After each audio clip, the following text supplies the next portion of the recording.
সময়কালে পরিচিতি সহ যোগ্যতা, এটা আমরা সকলেই হয়তো একটা সময় সেগুলিকে প্রাধান্য দেইনি। কারণ এখানকার পূর্ববর্তী সরকারটাও একটা সময়ে এমন জায়গায় চলে গিয়েছিল যে জায়গায় সম্পূর্ণভাবে মানুষের আস্থা হারিয়ে ফেলেছিল।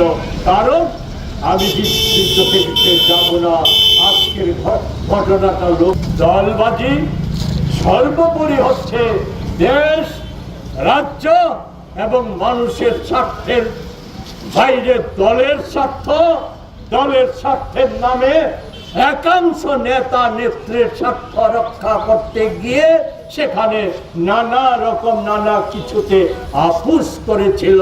সে দুর্নীতি হোক, নিগো বা জমি মাফিয়াগিরি হোক, আর যে কোনো বিদ্যুৎ নিগমের কোনো বিষয় নিয়েই হোক।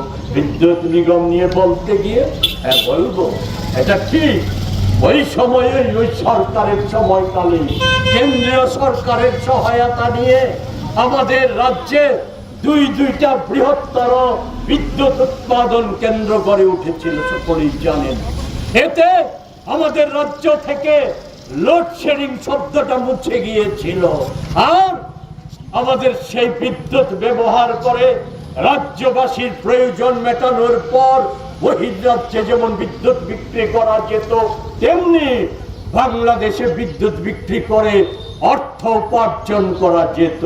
শুধু তাই না, এটাও স্বীকার করতে হবে শত ব্যর্থতার মধ্যে 350 কোটি টাকার বেশি স্থায়ী আমানত বিদ্যুৎ নিগমে রেখে গিয়েছিল।